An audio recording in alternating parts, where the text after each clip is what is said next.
Have you ever stood beneath the vast silent canvas of night and felt watched? Not by the distant unblinking eyes of stars, but by something else, something closer, something intelligent. We are taught that we are looking up at the universe. But what if, for millennia, the universe has been looking back down at us? This isn't a question of science fiction. It is, perhaps, the oldest question of faith. And the answer, I believe, has been hiding in plain sight this entire time. What you are about to see is not just a collection of strange lights or blurry photographs. It is the deciphering of a cosmic scripture, a story written in fire and shadow across our skies since the dawn of humanity. Stay with me, and you will learn to see the patterns others miss, to understand a truth so profound it has been veiled in myth and dismissed as madness. The shadows in our sky are not empty, they are full of meaning. The music shifts slightly, becoming more urgent and suspenseful. Quick cuts of famous UFO footage, the tic-tac, the phoenix lights, a classic silver saucer, flash by, but they are slightly distorted as if seen through a veil. We call them unidentified flying objects, UAPs, anomalous phenomena. Our modern world has given them sterile clinical names, attempting to trap them in the neat little boxes of science and military intelligence. We analyze their speed, their trajectory, their impossible physics. We talk about the 5 observables: anti-gravity lift, sudden and instantaneous acceleration, hypersonic velocities without signatures, low observability, and transmedium travel. These are not just engineering challenges, they are miracles. They are violations of the known laws of our reality. And while our brightest minds struggle to comprehend the how, they have completely ignored the far more important question: the why. Why do they reveal themselves in fleeting glimpses?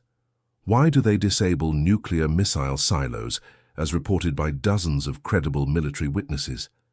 Why do they appear over sacred sites and during times of great human turmoil?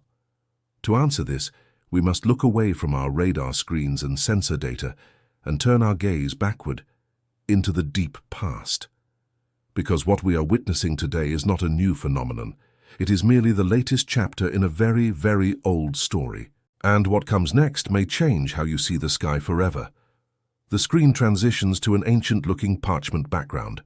Artistic renderings of biblical scenes appear, specifically focusing on Ezekiel. Consider the writings of the prophet Ezekiel, dated to the 6th century BC. He describes a great cloud, a whirlwind coming from the north, an unfolding fire with a brightness all around it, and from the midst of this fire, he sees the likeness of 4 living creatures. He says their appearance was like burning coals of fire, like torches. And listen to this. The appearance of the wheels and their working was like the color of beryl, and the 4 had the same likeness. Their appearance and their working were, as it were, a wheel in the middle of a wheel within a wheel, moving in any of the 4 cardinal directions without turning. High, awesome, full of eyes all around. For centuries, this has been interpreted as divine, symbolic vision. But read it through a modern lens. A whirlwind of fire from the sky, metallic, polished structures like beryl, beings inside, and a propulsion system, a wheel within a wheel, that could move in any direction without turning. Is this not a perfect, pre-industrial description of a technologically advanced craft, a machine so far beyond the prophet's understanding that he could only describe it in the divine language he knew? But the next part will surprise you even more. This was not an isolated event. This pattern is woven into the very fabric of our oldest and most sacred traditions all across the globe. The visuals shift to ancient India, showing depictions of vimanas from Hindu scriptures. The art is intricate, showing complex flying machines. Travel east to the timeless lands of ancient India. Here we find the Sanskrit epics, like the Ramayana and the Mahabharata, filled with breathtakingly detailed descriptions of flying machines called vimanas. These were not simple chariots, they were vast, multi-tiered structures, some as large as cities, that could travel through the air, into space, and even underwater. Texts like the Vaimanika Shastra describe their construction, their propulsion, often using a Mercury vortex engine, and their use in epic celestial battles. They speak of circular craft that shone like fire and moved with the speed of thought. The texts describe weapons that sound uncannily like modern energy beams or even nuclear devices. For thousands of years we have called this mythology. But what is mythology, if not the memory of a reality our ancestors could not otherwise explain? What if the gods they worshipped were not ethereal spirits, but physical beings possessing a technology so advanced it was indistinguishable from magic? The stories are too similar, too detailed, too persistent across cultures to be mere coincidence.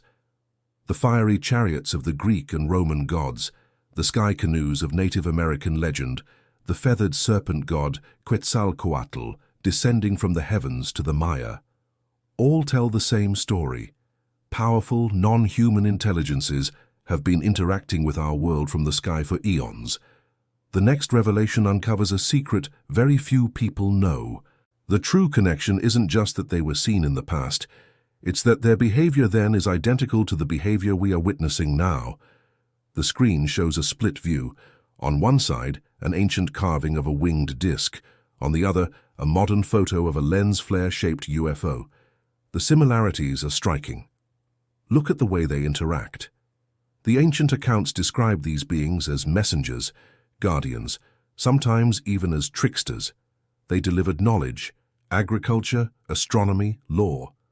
They intervened in human affairs, and they often remained elusive, appearing to select individuals, prophets and shamans, bestowing upon them a world-altering revelation before vanishing back into the silent sky.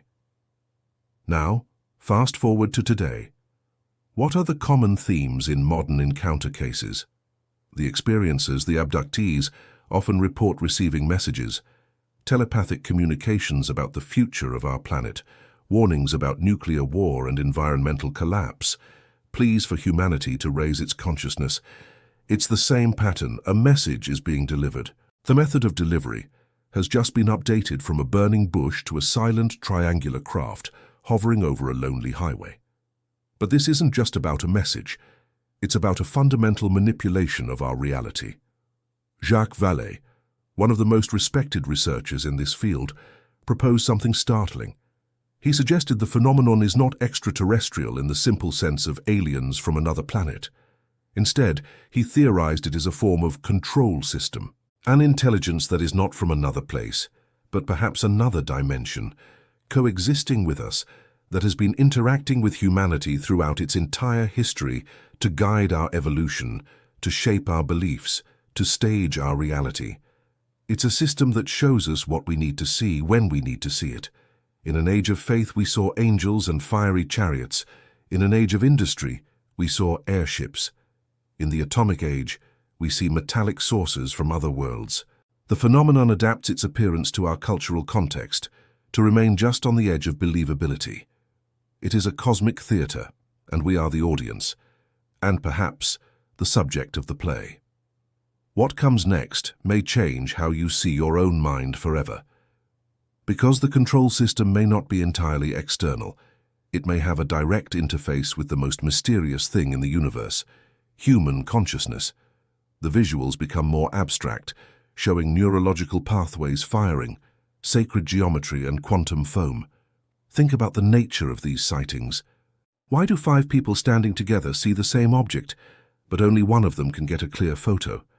Why do some people experience hours of missing time with vivid memories of being aboard a craft while their companions remember nothing?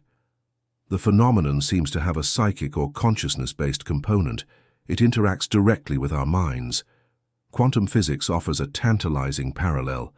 In the famous double-slit experiment, particles behave differently when they are being observed.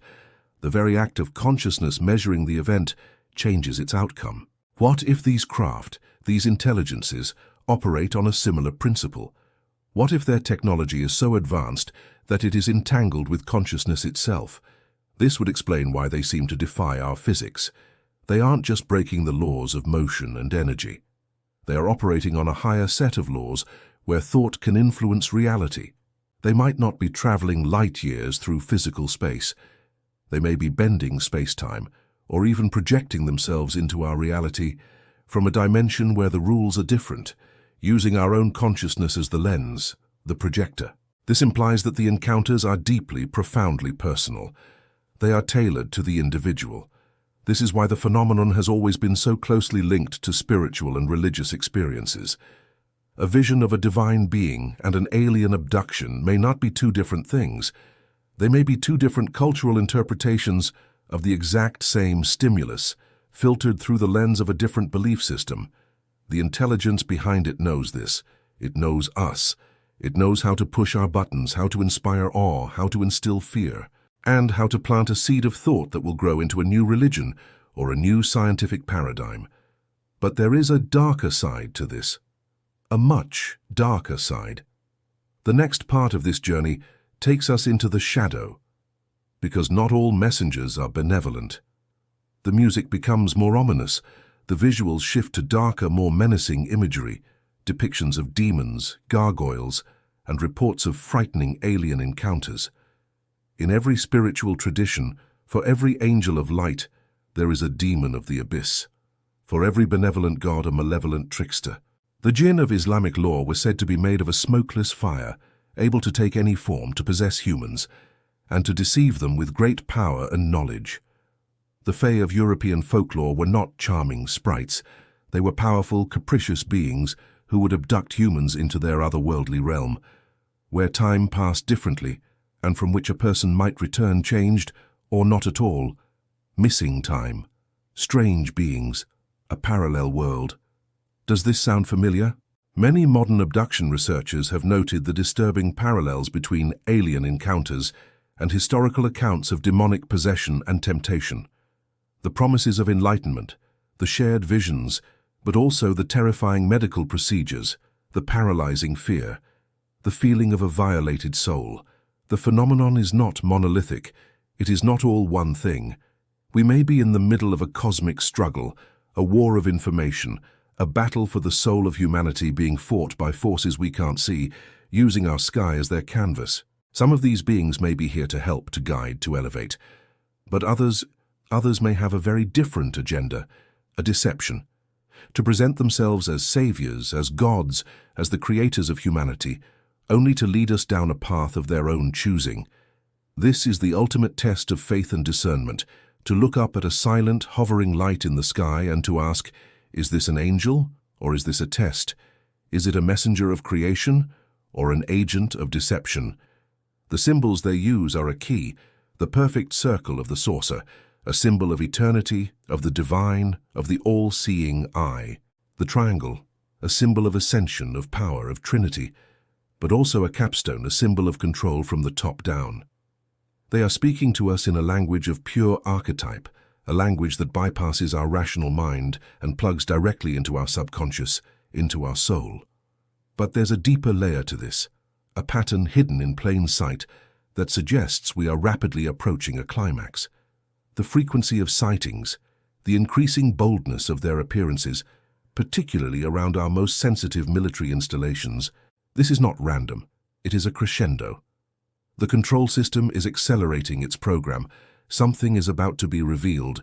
The veil is thinning. For centuries they have been the shadows in the sky, the whispers in our myths, but now they seem to be preparing to step out of the shadows and into the light. The question we must all ask ourselves is, when they do, what face will they be wearing? Are these shadows in our sky the harbingers of our long-awaited salvation, or are they the precursors to a deception of unimaginable scale, the final act in a play that began before human history was ever written? The answer may lie not in the sky above, but within ourselves.